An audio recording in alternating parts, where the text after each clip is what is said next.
Bonjour à tous, avec l'aide de Dieu, nous allons étudier le Rambam, les lois de Yiboum et Khalitsa, le premier chapitre. Tout d'abord, le Rambam nous dit en tant qu'introduction, qu'à savoir, dans les lois de Yiboum et Khalitsa, yesh bichlalan shalosh mitzvot. Il y a 3 commandements, shte mitzvot taseh, 2 commandements positifs, ve'achat mitzvot lo taseh, et 1 commandement négatif. Vezeu pratan, en voici les détails. La première mitzvah, c'est le yabem. On a une notion ici qui s'appelle Yiboum, et l'action de faire c'est le yabem. On a une personne qui s'appelle un yabam, et on a une autre personne qui s'appelle la yebama. De quoi s'agit-il? La Torah elle dit que s'il y a des frères, on va les appeler Rouven et Shimon. Rouven s'est marié. On va dire que Rouven s'est marié à Rachel. Et Rouven, il est mort sans avoir d'enfant.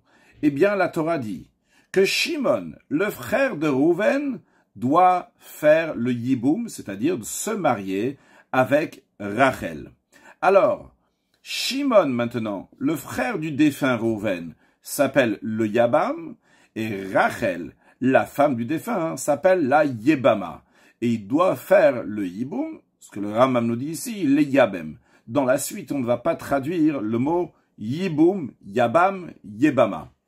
Bête, deuxième commandement, l'achlotz, de faire le déchaussement. C'est-à-dire que si Shimon, le frère de Rouven, ne veut pas se marier avec Rachel, ou elle ne veut pas se marier avec Shimon, le frère de son mari qui est mort, eh bien, elle va faire la procédure du déchaussement, comme on apprendra dans la suite. Donc, ce qu'on appelle la khalitsa, on traduira ça par le déchaussement.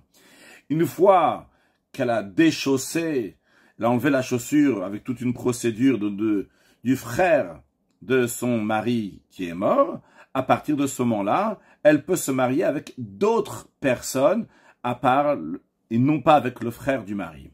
Gimel, troisième commandement négatif, chez l'otinas yebama leishdar, que cette yebama va pas se marier avec un homme étranger, c'est-à-dire avec quelqu'un d'autre que le frère du défunt, jusqu'à que va s'enlever l'autorité, l'emprise que le Yabam a sur elle. Car en effet, le Rambam nous dit que la femme qui est apte à faire le Yiboum, car on verra dans la suite qu'il y a certaines femmes qui ne sont pas aptes à faire le Yiboum. Mais si cette femme, Rachel, elle est apte à faire le Yiboum avec Shimon, Nikret, elle s'appelle Zekuka le Yiboum, qu'elle est liée avec le Yiboum, qu'elle est obligée, elle a le devoir de faire le Yiboum, et au Shuta Yabam, le fait qu'elle a l'autorité du Yabam sur elle, Nikret Zika, c'est appelé un lien. Ubeiru mitzvot eilu bifakim eilu. L'explication de ces commandements dans les chapitres à venir. Perek Rishon Halacha Aleph. Mitzvah taseh mina Torah, c'est un commandement positif de la Torah. Sheyeyabem Adam eshet achiv me'aviv. Que Shimon va faire le yiboum avec la femme de son frère qui est mort, s'il s'agit son frère du père. Ça veut dire que Yaakov, il a eu avec la même femme, il a eu par exemple Rouven et Shimon.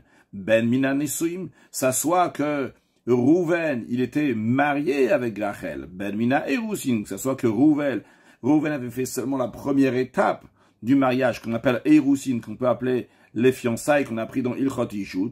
Eh bien, la Torah dit que Imet Belo Zera. Si Rouven, il est mort sans avoir de descendance, eh bien, Shimon, le frère de Rouven, va se marier avec sa femme Rachel, Shenemar, car la Torah dit, ou Ben Enlo, dans un cas que un des frères il est mort, que Rouven il est mort, et il n'avait pas d'enfant, eh bien, dans ce cas-là, Yebama Yavo Alea, le Yabam va avoir un rapport avec elle, avec la femme de Rouven qui est mort. Minatora, dans le biblique, Inotsarich le Kadesh Bimto. Shimon n'a pas besoin de faire la première étape du mariage qui s'appelle Kiddushin pour se marier avec Rachel Sayebama. Pourquoi?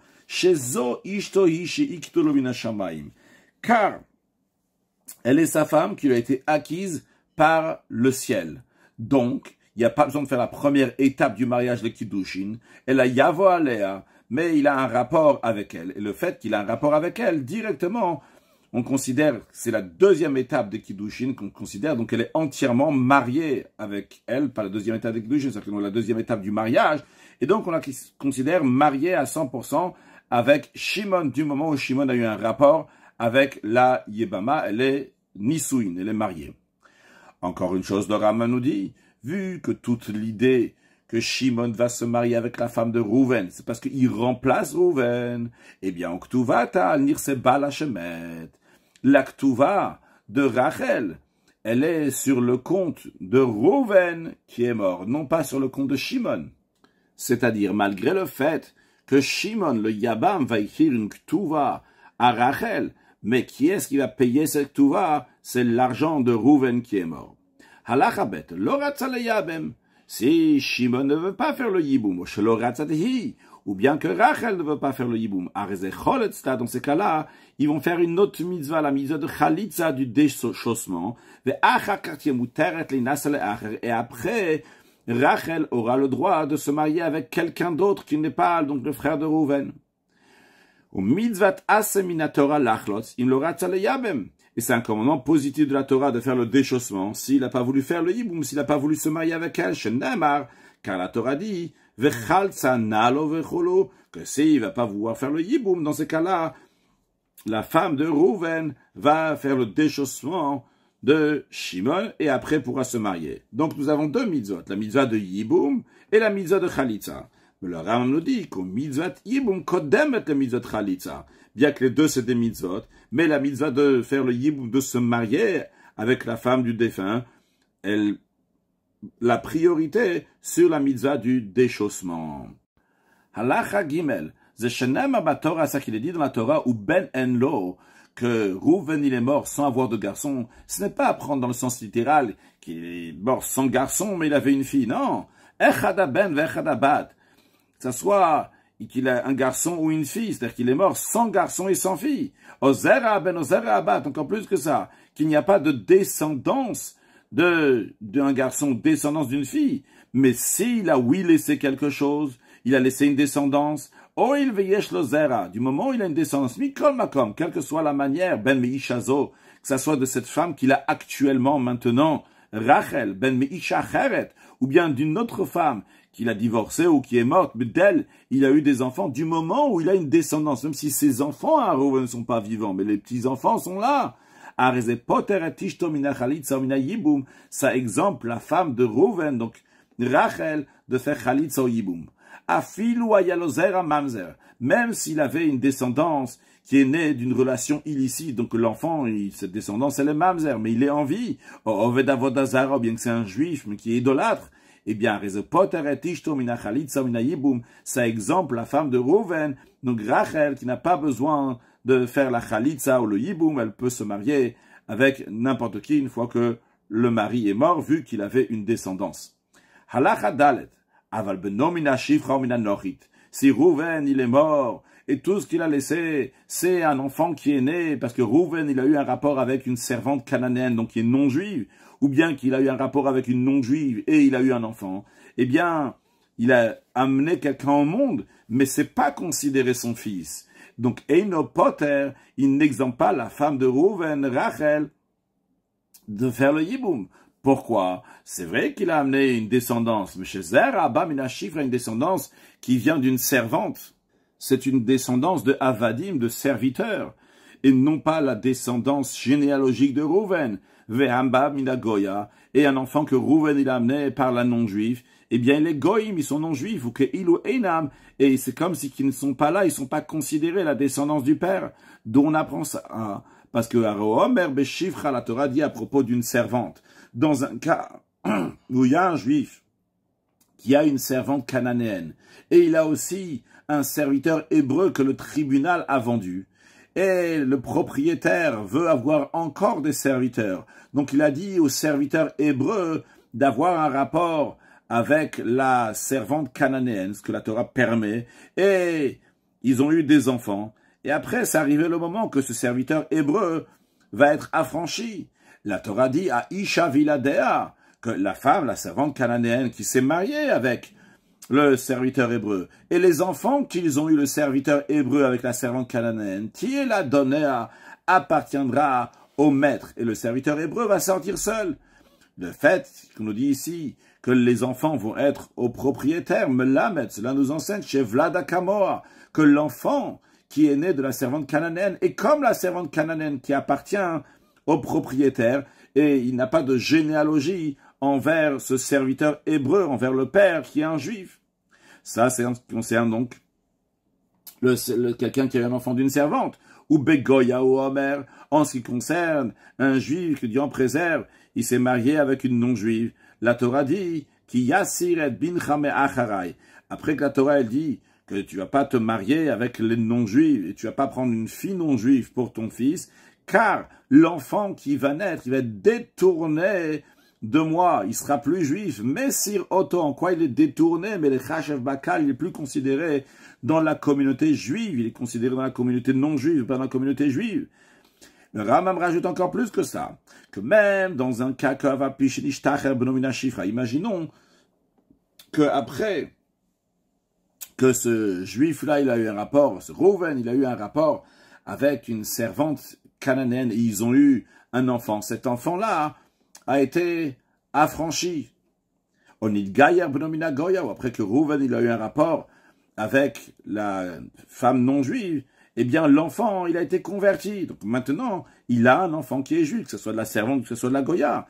Malgré cela, Arem Kishara, Gerim, Ramshucharim, ces enfants-là, que Reuven a amenés au monde, que maintenant se sont convertis, eh bien, ils sont comme les autres convertis, comme les serviteurs affranchis, mais ils ne sont pas liés avec le père. Quand quelqu'un il se convertit, c'est une nouvelle personne qui n'est pas liée avec son passé. Et donc, quand Reuven meurt, et il a des enfants, ou bien qui sont non-juifs, ou même si ces non-juifs-là se sont convertis, mais ils ne sont pas considérés ses enfants. Et donc, on considère que la femme que Reuven a actuellement, cette Rachel, elle n'est pas exemptée du yiboum, mais elle doit avoir un yiboum, vu qu'on considère que l'enfant qui est né n'est pas l'enfant de Reuven. Maintenant, imaginons que Reuven, il avait une servante cananéenne. Il a eu un rapport avec elle, et il a eu un garçon, Veshichero. Et après, il a libéré, il a affranchi. Au moment où on affranchit un serviteur, il devient juif. Après ça, Veshichera. Après ça, il a affranchi la servante. Et après qu'il a affranchi, Onessa, il a marié, comme on marie une juive. Donc maintenant, Reuven, il est marié avec la servante cananéenne, l'ex-servante cananéenne, que actuellement on n'est plus servante, mais elle est juive. Et il a maintenant son enfant qu'il a eu de la servante quand elle était servante, et lui aussi il est juif. Donc maintenant il est marié avec la servante cananéenne qui est juive, et il a un enfant qui est né de la servante cananéenne qui est juive. Ou Mel Belozera, et après il est mort sans avoir d'autres descendances. Eh bien malgré ça, Rezotitia Bemle arrive. Cette servante cananéenne qui maintenant est juive doit faire le yiboum avec le frère de Reuven.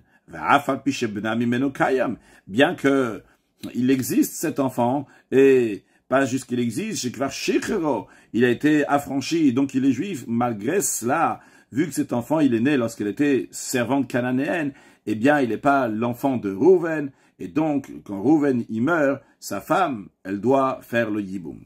Halachahe, Mishemet, quand il est mort, Reuven, il est mort, Veiniach ishtom uberet. Et sa femme, Rachel, elle était enceinte lorsque Reuven, il est mort. S'il a fait fausse couche après la mort de Reuven, donc finalement, Reuven n'a pas laissé de traces n'a pas laissé d'enfant, eh bien, Rachel devra faire le yiboum. V'im yalda, et si Rachel, elle a enfanté, v'yatsa valad chayla aviraola, mais que l'enfant, il est né vivant à l'ère du monde, c'est-à-dire qu'il est sorti du ventre de sa mère lorsqu'il était vivant. Même s'il est mort juste après sa naissance, la maman, donc la femme de Reuven, est exemptée de faire le déchaussement ou le yiboum. Ça, c'est d'ordre biblique. Aval midivre sofrim, mais d'ordre rabbinique, qu'on ne se contente pas de cela. Uniquement une fois qu'on va être sûr que il est né à terme, c'est-à-dire qu'il est né à 9 mois entier, résolu. Avalim lo nodale kamanolad. Mais si on ne sait pas à combien de mois il est né, alors dans ces cas-là, il faut attendre imsha shloshim yom. Si il est resté en vie pendant 30 jours, cet enfant qui est né, areze valad kayama. Dans ce cas-là, on dit que c'est un enfant qui est viable. Et donc la raison pour laquelle, c'est pour ça que l'exemple, les femmes de son père, si Rouven il avait plusieurs femmes, Rachel, Léa par exemple, donc ils n'ont pas besoin de faire le déchaussement ou de faire le hiboum, vu que Rouven il est laissé, il a laissé un enfant dans le monde, même si cet enfant il est né après la mort de Rouven. Mais s'il est mort dans les 30 jours, Afilu beyom shloshim, même si c'est dans le 30e jour même, ben shemed mechamat cholik, que ce soit qu'il est mort parce que mechol, bien qu'il soit mort d'une maladie, ben shenaf al minagag, bien qu'il est tombé du toit, il est mort en préserve, chalohari, bien que un lion l'a dévoré, donc il est mort pour différentes raisons qui prouvent pas si l'enfant il est viable ou pas. Eh bien, ça fait que nefel, on a un doute si c'est un avorton, donc un enfant qui n'aurait pas pu vivre. Ça fait que ben kayama, peut-être, c'est un enfant qui était viable. On ne sait pas. Le fichar, c'est la raison pour laquelle que imocholet cette minivresov, vu qu'on a un doute, est-ce que cet enfant était viable ou pas? Eh bien, les sages disent, la mère de cet enfant, donc la femme de Rouven, va devoir faire la chalitza, le déchaussement, elle ne pourra pas faire le yibum, elle ne pourra pas se marier avec le frère du Rouven, parce que c'est possible que l'enfant il était viable, et donc dans ces cas-là, elle n'a pas le droit de se marier avec le frère de Rouven. En autre mot, il y a plusieurs manières pour savoir si l'enfant il est viable. La première des choses, c'est si il est complètement formé. Deuxièmement, s'il est né après 9 mois, et troisièmement, s'il est resté en vie pendant 30 jours après la naissance. Et les sages, ils ont été stricts, ils disent on ne va pas s'appuyer sur le premier point qu'on a dit qu'il est complètement formé, on va quand même attendre les 30 jours si on n'est pas sûr qu'il est né au bout de 9 mois. Halachavav, mishiesh loach. Celui qui a un frère, il va faire le yiboum avec sa femme si lui il meurt. Donc ce Shimon-là, même si Afilou Mamzer, même si c'est un enfant qui est né d'une relation illicite, c'est-à-dire que le papa, il a eu un enfant d'une relation permise Rouven, il a eu un deuxième enfant d'une relation qui est interdite, et donc qui était le deuxième enfant, Shimon, c'était un mamzer. Eh bien, malgré cela, donc ce Shimon va devoir faire chalitza à la femme de Rouven, au Oved Avodazara, ou bien si son frère, c'était un idolâtre. Shimon était idolâtre, ben Katan, ben Gadol, ou bien que Shimon était petit, ou bien qu'il était adulte. Mais chez Yatsa Rosh Overubola Viraolam, du moment où ce Shimon, il est sorti, donc la majorité de son corps, sa tête et la majeure partie de son corps sont sortis du ventre de la mère, Kodem Sheyamutach, juste avant que Rouven il est mort, eh bien, Rezok Akatish Toleyiboum, ça oblige la femme du défunt, la femme de Rouven, pour faire le yiboum ou, dans certains cas, la chalitza. S'il avait un frère d'une servante cananéenne non juive ou bien d'une femme non juive, c'est-à-dire que le père de Rouven, il a eu un rapport avec une femme qui est interdite, donc la Goya ou la Shifra, il a eu ce Shimon, et il a aussi eu un rapport avec une femme qui est permise, il a eu Rouven. Eh bien, dans ce cas-là, Eino arrive les davar minadvarim. Si c'est pas juste une femme interdite qu'il a eu, c'est une Goya, c'est une non-juive, eh bien, son frère n'est pas du tout considéré son frère. Donc, ve'eino zok katishto, et il ne nécessite pas sa femme de faire le yiboum. Ve'afal pishaita le dato bigdusha. Et même dans un cas où la mère, elle a été affranchie ou bien elle s'est convertie lorsqu'elle était encore enceinte. Et donc, lorsque l'enfant, il est né, dès qu'il naît, l'enfant, il est déjà considéré juif, il n'a pas besoin de conversion. Quand même, vu que sa conception ne s'est pas faite dans la sainteté, c'est-à-dire qu'au moment de la conception, sa mère était encore servante, cananéenne ou non juive, eh bien, Eino Achiv, il n'est pas considéré son frère. Halachazain, Achim Minaem, des frères qui sont des frères par la mère, c'est-à-dire une maman qui s'est mariée avec une personne, et après, elle a eu un garçon. Après, cette maman s'est remariée avec une deuxième personne et elle a eu un garçon. Eh bien, ces deux garçons-là, ils ne sont pas considérés des frères pour tous les détails.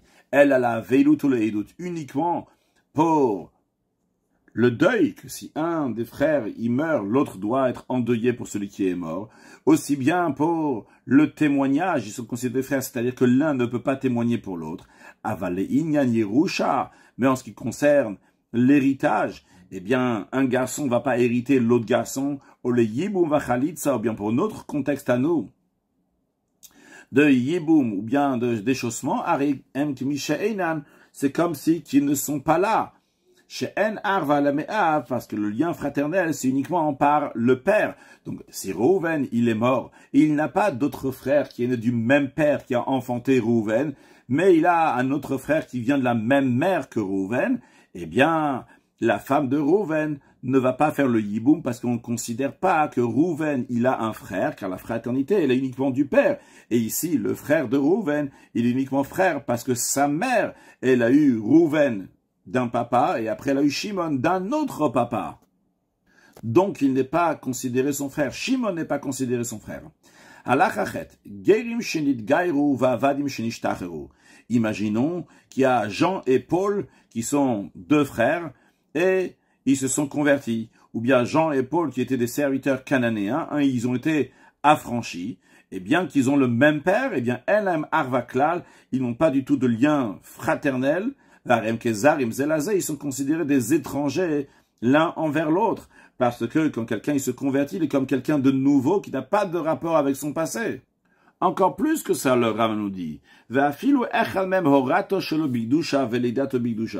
Même si le premier frère, il a été conçu pas dans la sainteté. C'est-à-dire que lorsque cette servante cananéenne, cette non-juive, elle a eu un rapport avec le juif, c'était interdit, donc la conception était interdite, ce n'était pas dans la sainteté.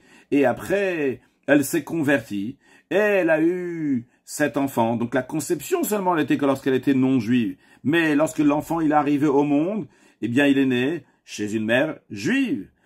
Ve'asheni, le deuxième frère, Horato veledato bigdusha, il a eu la conception et aussi la naissance dans un cadre qui est saint, donc avec d'une manière tout à fait permise, elle était juive, et bien malgré cela, Zarim, ils sont considérés comme des étrangers. Donc c'est-à-dire que si le premier frère a été conçu de manière interdite, donc chez une Goya, et il est né de manière permise, et le deuxième a été conçu et né donc de manière permise, quand je dis de manière permise, dans la Gdusha, dans la sainteté, et bien malgré cela, ils sont étrangers. Il faut que les deux ont été conçus par le père dans un cadre de sainteté. Va philotéomim. Et même, ici, il s'agit des jumeaux qui sont nés donc d'une non-juive ou bien d'une servante, que leur conception n'a pas été dans la sainteté. Venoldo bigdusha. Mais quand ils sont nés alors que la maman, elle était déjà convertie. En benem arva, malgré cela, ils n'ont pas de lien fraternel, uniquement si la conception et la naissance va être dans la sainteté, à ce moment-là, ils seront considérés des frères, et donc Shimon fera le yiboum de Rachel, la femme de Rouven. S'ils n'ont pas été conçus et nés aussi dans un cadre de Gdusha de sainteté, ils ne sont pas considérés des frères pour que Shimon fasse le yiboum de Rachel, la femme de Rouven. Halachatet, mi she'ayulonashim rabot. Si quelqu'un il avait beaucoup de femmes, par exemple, Rouven, il avait comme femme Sarah, Rivka, Rachel, Velea. Va mettre, et Rouven, il est mort. Donc maintenant, Sarah, Rivka, Rachel, Velea doit faire le yiboum au Khalitza. Alors Rambam nous dit qu'il n'y a pas besoin que Sarah, Rivka, Rachel et Léa tous, ils vont faire le yiboum au Khalitza. La règle, elle est que biyata au Khalitza tachal achat même. Du moment où Shimon, ou un des autres frères, dans un cas où Rouven, il a Shimon, Lévi, et Yehuda, il a plusieurs frères. Donc, un des frères de Rouven va avoir un rapport biyata, ou bien il va faire le déchaussement, chez l'achat même d'une des femmes de Rouven, de Sarah, Rivka, Rachel ou Léa. Et bien par cela, Poter et Tetachar, ça va exempter les autres femmes de faire le yiboum et Khalitza, c'est-à-dire que si par exemple Shimon va faire le yiboum ou la Khalitza de Sarah, eh bien Rivka, Rachel et Léa peuvent se marier à des étrangers, peuvent aller se marier donc à d'autres personnes. Encore une chose, le Rambam nous dit, Ve'eino meyabem l'ishtaim. Et le frère de Rouven ne peut pas faire le yiboum de deux femmes de Rouven, par exemple de Sarah et Rivka. Parce que la Torah dit, Asher lo yivne beit achiv. La Torah donc parle en négation, on apprend aussi donc le positif, il ne va pas construire la maison, le foyer de son frère. Baït ici dans le sens donc d'une femme. Donc, un baït, une femme, baït echad bonnet. Il a la possibilité, s'il va oui le faire, de construire une maison, un foyer, une femme, mais il ne construit pas deux maisons, deux foyers, deux femmes de son frère Rouven. De même, im ayulo achim rabim. Si Rouven, qui avait plusieurs femmes, Sarah, Rivka, Rachel, Léa, il avait plusieurs frères, Shimon, Lévi, Yuda. Eh bien, même un des frères, que ce soit Shimon, que ce soit Lévi, que ce soit Yuda, il va faire le déchaussement ou faire le yiboum, se marier avec une des Yebamot, avec Sarah, Rivka, Rachel ou Léa, Veyut, Sharatzarot, et les autres, ce qu'on appelle les rivales. Les rivales, c'est plusieurs femmes qui sont mariées ensemble. Eh bien, les autres, ils vont être permis de se marier à d'autres personnes qui ne sont pas de la famille, qui ne sont pas frères de Rouven. Halacha Yud, celui qui était marié avec plusieurs femmes, Sarah, Rivka, Rachel et Léa, et il est mort. Et donc, ces femmes, il y en a une d'eux qui doit faire le yiboum, ou bien une d'eux qui va faire la chalitza. Alors, si dans ces yibamot, dans ces Sarah, Rivka, Rachel et Léa, il y avait certaines qui étaient permises de se marier à un Kohen, et certaines qui n'étaient pas permises de se marier à un Kohen. Prenons un exemple, que Sarah et Rivka étaient des femmes divorcées, que Rouven s'est marié avec. Rouven, il est mort maintenant, et il a Sarah, Rivka, Rachel et Léa. Alors, Sarah, Rivka, vu que eux, c'est des femmes divorcées, ils n'ont pas le droit de se marier avec un Kohen. Mais Rachel et Léa peuvent, oui, se marier avec un Kohen. Alors, la loi est la suivante. Imaya meyabem, si Shimon, le frère de Rouven, va se marier avec une des femmes, meyabem les oshiyirtse. Il va faire le yiboum. Il va se marier avec la femme qu'il veut, ou bien avec Sarah, ou bien avec Rivka, ou bien avec Rachel, ou avec Léa. Veimaya choletz. Par contre, s'il va faire le déchaussement, alors dans ces cas-là, yachlot sipsou. De toute façon, il ne va pas se marier ni avec Sarah, ni avec Rivka, ni avec Rachel et Léa. Alors, s'il va faire chalitza, qu'il fasse chalitza le déchaussement à Sarah ou Rivka, parce que eux, de toute façon, ils ne peuvent pas se marier avec un Kohen. Mais pourquoi faire une chalitza à Rachel et Léa? Rachel et Léa, si maintenant ce Shimon va leur faire une chalitza, ils vont plus pouvoir se marier avec un Kohen, alors que chez le Yisol et Akshera la kuna bachalitza, pour pas faire que celle qui est cachère, celle qui peut se marier avec un Kohen, maintenant elle sera invalide à se marier à un Kohen à cause de cette chalitza. Parce qu'une femme qui a fait chalitza, eh bien, elle n'a pas le droit de se marier avec un Kohen. Alors on va dire, écoute, il y a déjà Sarah et Rivka, de toute façon ils ne peuvent pas se marier avec un Kohen. Alors, fais la chalitza à Sarah et Rivka, comme ça Rachel et Léa, au cas où ils vont se marier plus tard, ils pourront se marier avec un Kohen. Halacha Yudalef. Metulo achim rabim. Imaginons que Shimon, il a plusieurs frères qui sont morts. Il a Rouven qui est mort, il a Lévi qui est mort, il a Yuda qui est mort, Issachar, Zvulun qui est mort. Il a plusieurs frères qui sont morts. Toutes ces femmes sont tombées, entre guillemets, devant lui, c'est-à-dire qu'il doit faire le yiboum de toutes ces femmes-là. Alors, est-ce qu'il va faire yiboum de toutes les femmes de ses frères, ou bien la chalitza? Alors, ça dépend. S'il a les moyens, il est assez riche, il peut nourrir donc toutes ces femmes. Eh bien, mais Yabem, il va se marier avec la femme de Rouven, avec la femme de Lévi, de Yuda, de Issachar et Zvulun. Veimla, mais sinon, s'il n'a pas les moyens, choletz c'est kulan. Ou bien il va faire la chalitza, le déchaussement, à toutes les femmes. Or, choletz c'est mishiyirtse même, ou Yabem mishiyirtse. Ou bien il va faire chalitza à certaines des femmes, et il va faire le yiboum avec certaines des femmes. Achat mikol bait ou bait. Mais le Rav me rappelle que si ses frères, ils avaient plusieurs femmes, il pourra se marier seulement avec une des femmes de chaque frère. C'est-à-dire que si Rouven, il avait plusieurs femmes, Lévi, il avait plusieurs femmes, Yuda, il avait plusieurs femmes, Issachar, il avait plusieurs femmes, etc. Si Rouven veut se marier avec chacune d'eux, il pourra se marier uniquement avec une femme de Rouven, une femme de Lévi, une femme de Yuda, etc. Ou bien faire la chalitza d'une des femmes de Rouven, d'une des femmes de Lévi, etc. Halacha Yudbet, Akone Setie Bimto, celui qui se marie avec sa Yebama. Eh bien, s'il se marie avec la Yebama, Nesut Sarotea Alav. Il n'a pas le droit de se marier avec ses rivales, vers Sharachim, et de même les autres frères n'ont pas le droit de se marier avec les rivales. C'est-à-dire que si Rouven il est mort, il avait comme femme Sarah, Rivka, Rachel et Léa, et Shimon, lui, il a fait le Yiboum de Sarah, eh bien, il n'a pas le droit de se marier maintenant Shimon avec Rivka, Rachel et Léa. Et c'est pas seulement Shimon qui n'a pas le droit de se marier avec Rivka, Rachel et Léa, mais même Lévi, Yehuda, les frères de Rouven le défunt, n'ont pas le droit de se marier avec les autres femmes que Rouven il avait, donc les paroles de se marier avec Rivka, Rachel et Léa. Vimba ou Orechad Me'echav.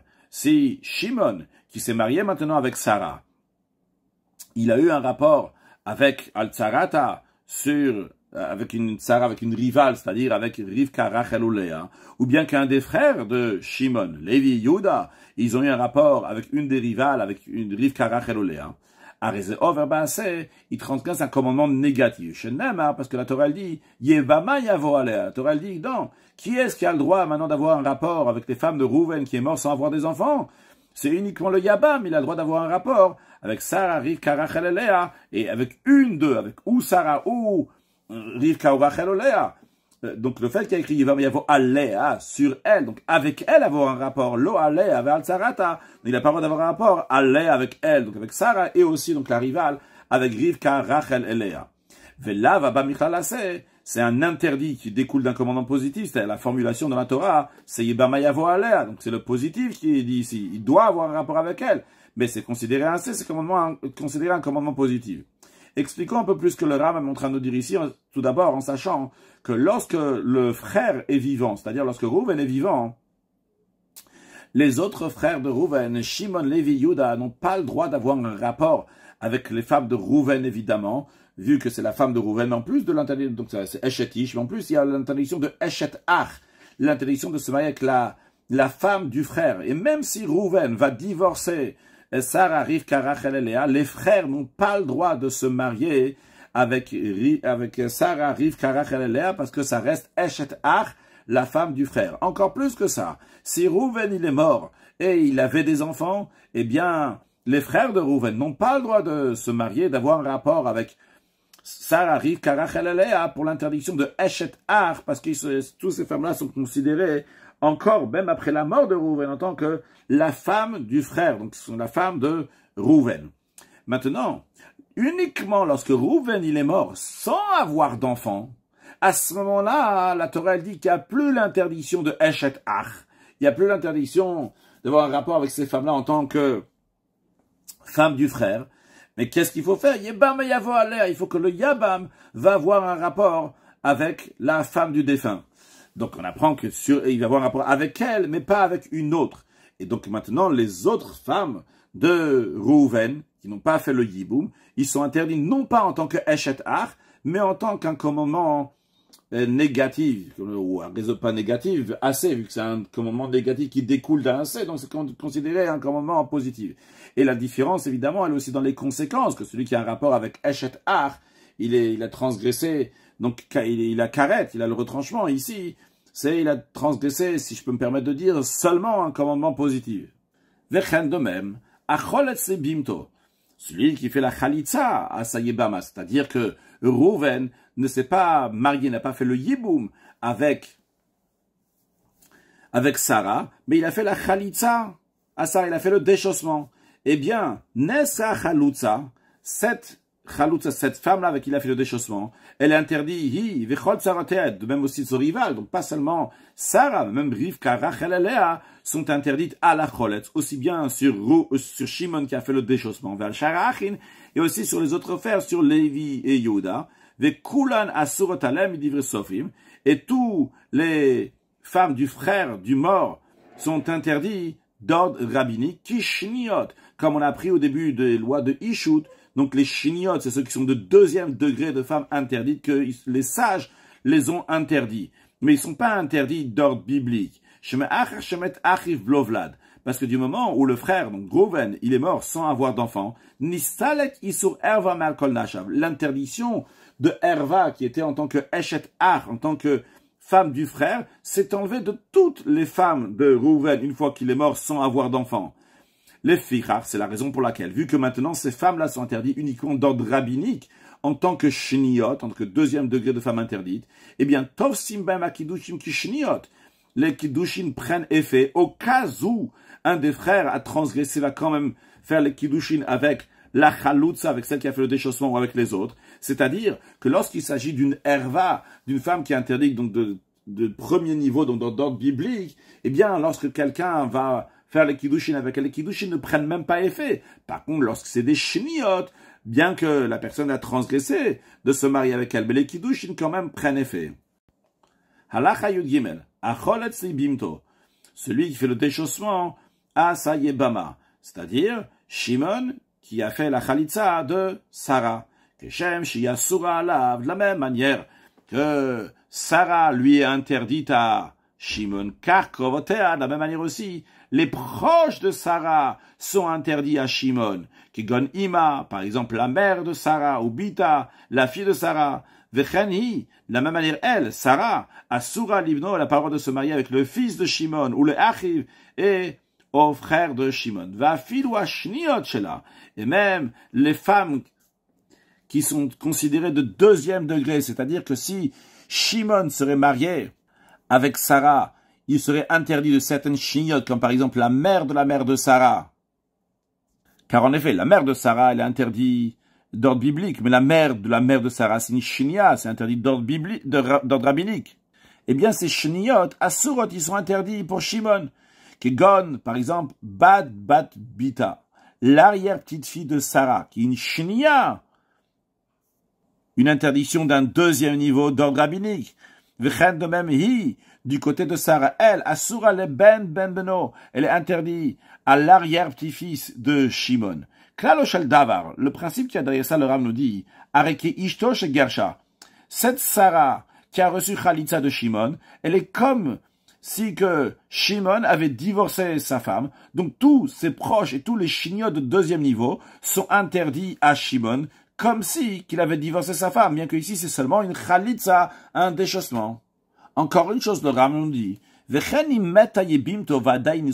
même, si la Yebama, donc sa Yebama de Shimon, elle est morte, alors qu'elle était encore liée à lui. C'est-à-dire que Shimon n'a pas fait le Yiboum, n'a pas fait de Khalitza envers Sarah, mais elle est morte. Eh bien, Asur Bikrovotea, Shimon n'a pas le droit de se marier avec les proches de famille de Sarah, qui ilu alta ishto, comme si c'était sa femme, comme Sarah c'était sa femme, ou Meta Tartav, elle est morte lorsqu'elle était mariée avec Sarah.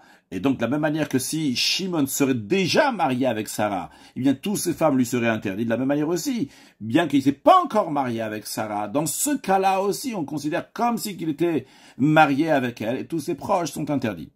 Toutes ces interdictions-là, on vient de mentionner dans l'Achayut Gimel, sont d'ordre rabbinique.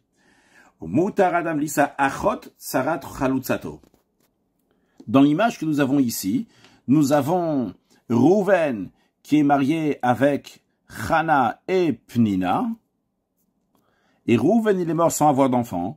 Et Lévi, il a fait la Khalitza, le déchaussement avec Pnina. Maintenant, il y a une rivale ici de Rouven, c'est Chana. Chana a une sœur qui s'appelle Sarah. Eh bien, Lévi a le droit de se marier avec Sarah, qui est Achot, la sœur de Tsarat, de la rivale de Chalutzato, de la femme qu'il a fait la Khalitza. De même, ce Lévi-là pourra se marier avec Shar Krovotea, les autres proches de famille de la rivale de celle qu'il a fait la Khalitza. Bien qu'il ne pourra pas se marier avec la rivale elle-même, elle est proche de la rivale, il a le droit de se marier avec. Halacha Yudalet. Asur la Yabam Lisa Krovazkukato. Le Yabam ne peut pas se marier avec une proche de famille de la Yebama tant que, j'explique. Imaginons que Rouven, il est mort et il a laissé Rachel, sa femme. Rouven, il a Shimon, Lévi et Yehuda. Eh bien, Shimon, Lévi et Yehuda ne peuvent pas se marier avec la mère de Rachel ou avec la fille de Rachel, qui gon Ima, comme par exemple la mère de Rachel, Obita ou la fille de Rachel, jusqu'à que un des frères va faire le yiboum, ou yachlotz, ou il va faire chalitza. C'est-à-dire que si Shimon va faire le yiboum ou la chalitza avec Rachel, donc v'tasso zikato me'alea, et maintenant la zika, le lien qu'il y avait entre la yebama, Rachel, ce lien-là qu'il y avait avec Shimon, Lévi et Yehuda, il est parti, vu que Shimon a pris sur lui le yiboum ou la chalitza. Donc lui, Shimon ne pourra jamais se marier avec la mère ou la fille de Rachel, mais Lévi et Yehuda, Veyisa ima obita pourront oui se marier avec la mère de Rachel ou bien la fille de Rachel, au Shakovoter ou les autres proches de Rachel. Bien que toutes ces femmes, c'est-à-dire aussi bien les proches de Rachel, la mère et la fille de Rachel, sont interdites sur le frère, donc Shimon, qui a fait la chalitza ou le yiboum à Rachel, comme on a expliqué dans Chayut Bet, que celui qui fait chalitza ou qui fait le yiboum, il n'a pas le droit de se marier avec les proches de la femme qui a fait la chalitza. Mais les frères, bien qu'ils avaient un lien avec la yebama, il y avait un potentiel que Lévi ou Yehuda vont se marier avec Rachel. Mais concrètement, c'est Shimon qui s'en occupait, ou en se mariant avec Rachel, ou en faisant la chalitza. Mais il a enlevé la zika, il a enlevé le lien. Et bien à partir de ce moment-là, Lévi et Yehuda peuvent se marier avec la mère de Rachel, la fille de Rachel et tous les proches de Rachel. Halacha Tedvav. Akones Yebimto, celui qui se marie avec sa Yebama. Donc le Yabam, il a fait le mariage, il n'a pas fait de Khalitza. Il s'est marié avec elle. Vegersha, après, il a divorcé. Imratza le Harzir, s'il veut se remarier avec elle, Yarzir, il a le droit de se marier avec elle, comme n'importe quel homme qui a divorcé sa femme, si elle ne s'est pas remariée avec quelqu'un d'autre entre son divorce et le remariage, il a le droit de se marier avec elle. Parce qu'elle est considérée sa femme à tous les détails. C'est-à-dire, on ne dit pas que il s'est marié avec la femme de son frère. Maintenant, s'il a divorcé, il ne peut plus se remarier avec la femme de son frère. Non, elle est devenue sa femme. Il ne reste plus donc d'interdiction en tant que femme du frère. L'homme d'Ivre Torah, l'homme d'Ivre Sofrim, ni d'ordre biblique, ni d'ordre rabbinique. On a déjà appris dans les lois de mariage qu'un garçon, à partir de 9 ans et 1 jour, Biato Bia, s'il a un rapport, son rapport est considéré halachiquement qu'il a eu un rapport. Ça, c'est quelque chose qu'on a reçu par tradition orale de Moshe Rabbeinu. Bien, c'est la raison pour laquelle Yabam Katan Shiratzale Yabam Eshetachi, si Rouven il est mort, et Shimon, il est petit, dans le sens ici petit, qu'il a 9 ans, à partir de 9 ans, entre 9 ans et 13 ans, et il veut faire le yiboum, se marier avec Rachel, la femme de son frère Rouven. Si Shimon il avait 9 ans et 1 jour, mais Yabem, il peut se marier avec elle. Le yiboum, c'est lié pour avoir en ayant une bia. Une bia, s'il a la possibilité d'avoir une bia à partir de 9 ans, alors il a un rapport, il peut faire le yiboum. Mais la chalitza, il faut qu'il soit adulte, il soit majeur, qu'il a 13 ans, et pas seulement qu'il a 13 ans, veillez badek, qui va être examiné, qu'il a les signes de puberté, share ish katuva parashalin chalitza. Parce que dans le contexte de la chalitza, la Torah emploie le mot ish, qui veut dire un homme, un majeur, donc à partir de 13 ans, avec les signes de puberté. S'il avait moins de 9 ans, un biatobia, son rapport, c'est pas considéré qu'il a eu un rapport. Le Ram nous rajoute encore un point. Ou biat ben tesha, lorsqu'il s'agit donc d'un enfant de 9 ans qui a un rapport avec la Yibama. Ne fait pas une acquisition totale comme un adulte. Les firas, c'est la raison pour laquelle.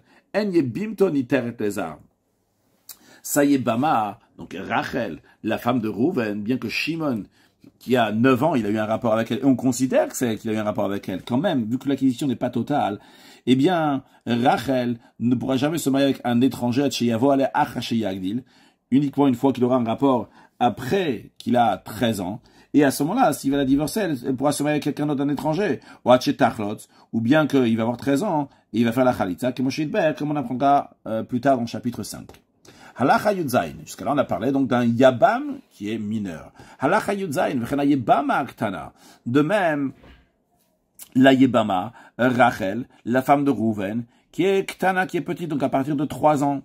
et son mari, donc Rouven, il est mort, elle doit faire Yiboum. Im ratza Yabam le Yabemota, si le Yabam, Shimon, veut faire le Yiboum avec elle, mais Yabem, il peut faire le Yiboum. Mais il ne peut pas faire la Khalitsa uniquement une fois qu'elle aura 12 ans. Badek, on va examiner qu'elle a des signes de puberté, parce qu'on apprend que c'est comme le garçon, de la même manière que le garçon, on dit que c'est un ish, donc c'est un homme, donc c'est à partir de 13 ans avec des signes de puberté, de la même manière aussi pour la fille, il faut que c'est à partir de 12 ans et des signes de puberté. La fille, et même si son mari, il a eu un rapport avec elle après 12 ans, alors malgré le fait que dans le contexte de ce qu'on appelle mioun, c'est une manière que la fille en dessous 12 ans, lorsqu'elle a été mariée non pas par son père, mais par sa mère ou ses frères, eh bien, si elle est en dessous de 12 ans, elle fait juste un mioun, c'est-à-dire qu'elle refuse de son mari, et tout de suite c'est un mioun. Et dès qu'elle a 12 ans, on ne va pas chercher maintenant si elle a des signes de puberté ou pas, elle peut plus faire mioun. Eh bien, malgré que pour le mioun, on dit dès qu'elle a 12 ans, eh bien, elle peut plus faire mioun, mais quand même, en ce qui concerne la Khalitsa, elle ne pourra pas faire le déchaussement jusqu'à qu'elle ait examiné qu'elle a les signes de puberté. Et on va voir donc les signes de puberté. À ce moment-là, donc elle pourra faire la Khalitsa. Allah Chayutret, que Shem, Shen Yabam Cholet de la même manière que le Yabam ne peut pas faire le déchaussement jusqu'à ce qu'il va être un homme, car Yabam de la même manière aussi la Yabama ne pourra pas faire le déchaussement jusqu'à ce qu'elle va devenir une femme donc qui est majeure. Donc, il faut que le garçon va avoir 13 ans avec des signes de puberté et la fille va avoir 12 ans avec des signes de puberté. Maintenant, un Yabam qui a seulement 9 ans, entre 9 ans et 13 ans, qui a eu un rapport avec la Yabama qui est entre 3 ans et 12 ans, eh bien, il ne peut pas la divorcer et il ne peut pas faire de Khalitsa, de déchaussement non plus, tant qu'ils sont petits. Ils vont grandir ensemble. Ils vont vivre ensemble jusqu'à qu'ils vont grandir. Et s'il veut la divorcer ou faire la Khalitsa, il le fera une fois qu'ils ont 12 et 13 ans. Halacha yutet, hayebama. La yebama, donc son mari, il est mort, elle doit faire maintenant le yiboum. Elle ne peut pas faire ni le yiboum ni la Khalitsa jusqu'à qu'elle va attendre 90 jours de la mort de son mari. Quand on dit 90 jours, c'est chutz yom hamita, on ne compte pas le jour de la mort. C'est-à-dire que le lendemain du jour de la mort, il faut commencer à compter les 90 jours.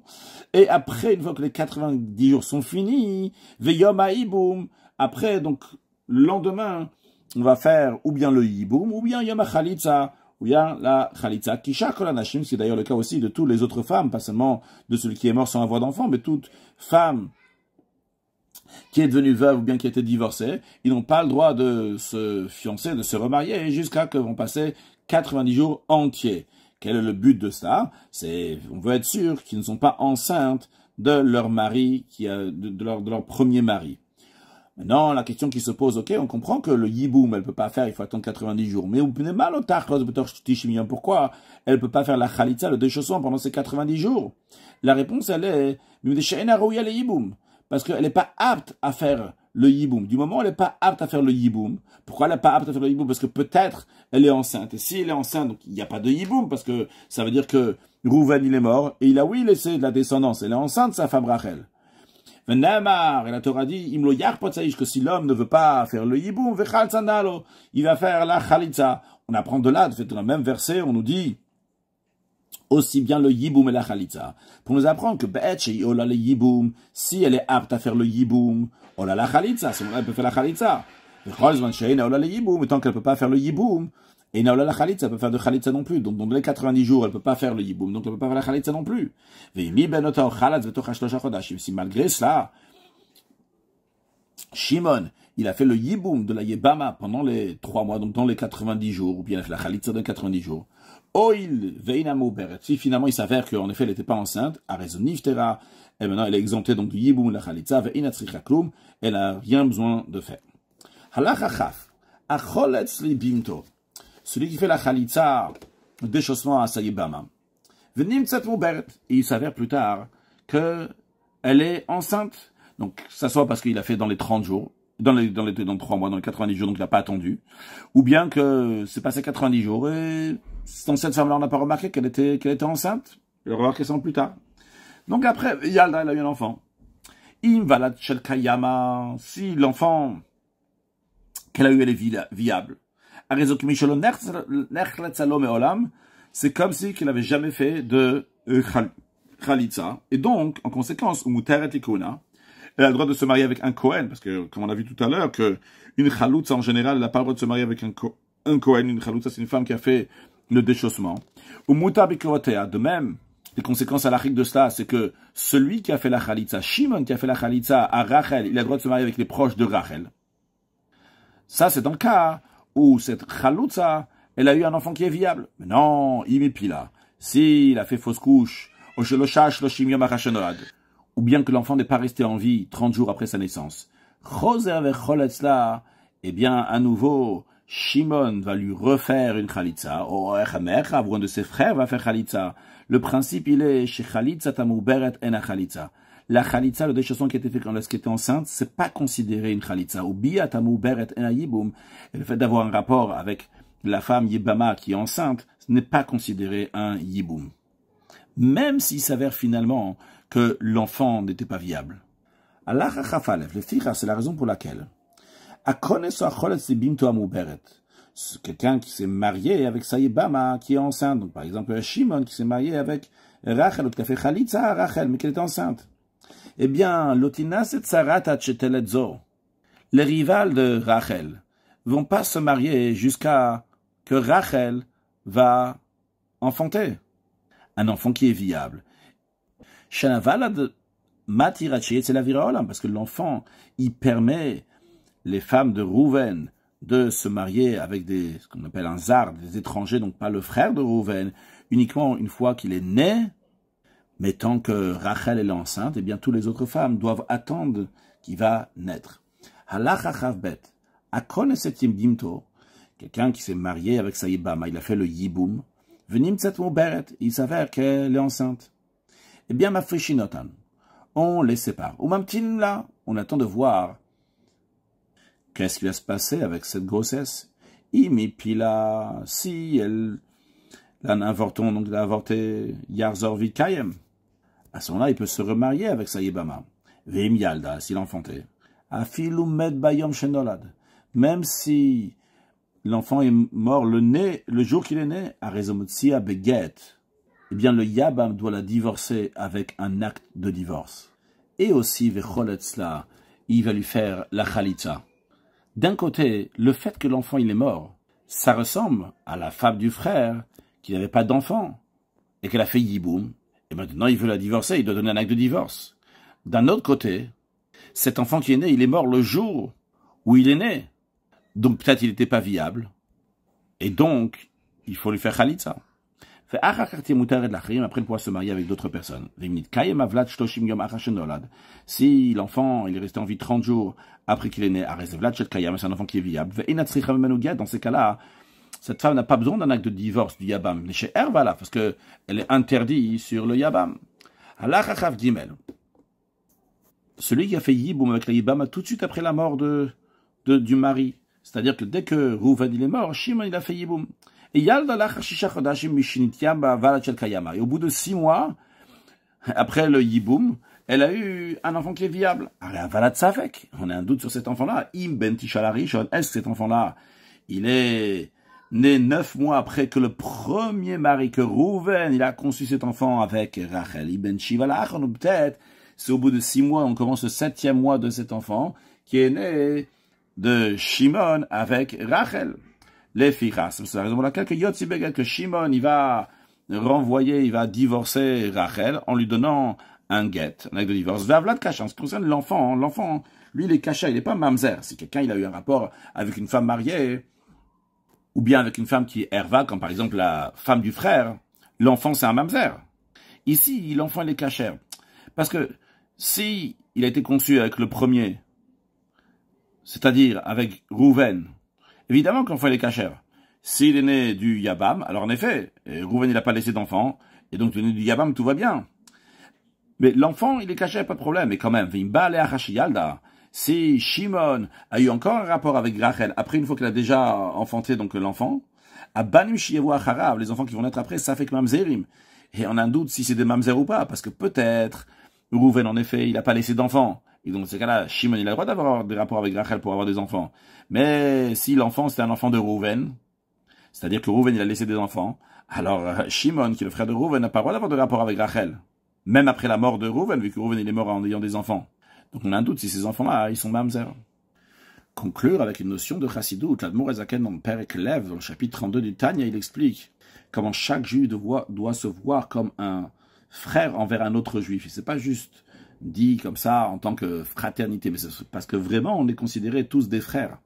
Car lorsqu'on va voir la source des neshamot des juifs, on vient tous du même père, de la même manière que tous les enfants viennent d'un seul père. Quand ils sont dans le père, ils sont tous ensemble. C'est une fois qu'ils sont sortis du père que chacun il a sa propre métier, sa propre existence. Mais quand on va à la source, c'est tous des frères. De la même manière aussi, chacun de nous, on est tous des frères par rapport à notre neshamot, à nos âmes.